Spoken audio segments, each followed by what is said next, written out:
Latest updates ఎప్పటికప్పుడు పొందడానికి Big TV WhatsApp channel follow అవ్వండి. లింక్ డిస్క్రిప్షన్ లో ఉంది.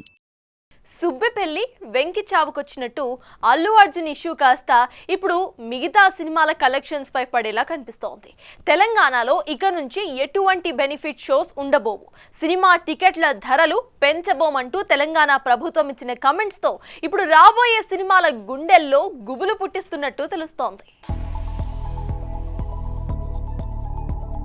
ఏ ముహూర్తాన అల్లు అర్జున్ సంధ్యా థియేటర్లో అడుగు పెట్టాడో కానీ అప్పటి నుండి ఆ వ్యవహారం అటూ ఇటూ తిరిగి చివరికి టాలీవుడ్ ఇండస్ట్రీ మెడకు చుట్టుకునేలా కనిపిస్తోంది. ఒకరి మృతితో సీరియస్ టర్న్ తీసుకున్న ఈ ఇష్యూతో ఇప్పుడు పండగ బరిలో దిగబోయే సినిమాలు బలయ్యేలా కనిపిస్తున్నాయి.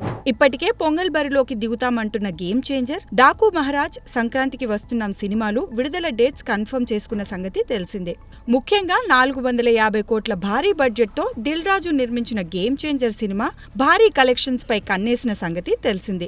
ఈ క్రమంలో బెనిఫిట్ షోల రద్దు అనేది ఈ సినిమాకి పెద్ద గుదిబండే అని చెప్పాలి. అయితే గేమ్ చేంజర్ తో పాటు సంక్రాంతికి వస్తున్న చిత్రాలకు నిర్మాత దిల్ రాజే. మరి సొంత సినిమాల కోసమైనా ఈ స్టార్ ప్రొడ్యూసర్ ఈ విషయంలో ఏమైనా సంప్రదింపులు జరుపుతాడో లేదో చూడాలి. ఇక ఈ నెల 5న విడుదలైన పుష్ప 2 సినిమా తొలి రోజే ఏకంగా 294 కోట్లు రాబట్టడంలో బెనిఫిట్ షోలు, టికెట్ ధరల పెంచడం అనేవి ఎంత కీలక పాత్ర పోషించాయో అర్థమవుతోంది. ఇక ఈ ఏడాది విడుదలైన దేవర, కల్కి 2898 AD చిత్రాలకు కూడా 2 తెలుగు రాష్ట్రాల నుంచి టికెట్ రేట్ల పెంపునకు అనుమతి లభించడంతో మంచి ఓపెనింగ్స్ దక్కించుకున్నాయి. ఈ సినిమాలు రికార్డు స్థాయి కలెక్షన్స్ కొల్లగొట్టడంలో ప్రభుత్వం సాయం చేసిందనే చెప్పాలి. అయితే ప్రస్తుత పరిస్థితి చూస్తుంటే ప్రభుత్వం తీసుకున్న ఈ నిర్ణయంతో నిర్మాతలు కంగుతిన్నా ఆడియన్స్ మాత్రం తమ జేబులకు చిల్లులు వేసే నిర్మాతలకు ఇది తగిన శాస్తే అంటూ చెవుల్లో గునుక్కుంటున్నారు. చూడాలి మరి ప్రభుత్వం ఈ నిర్ణయాన్ని ఇలాగే అమలు చేస్తుందా లేక ఒత్తిడిలకు తలొగ్గి మార్చుకుంటుందా?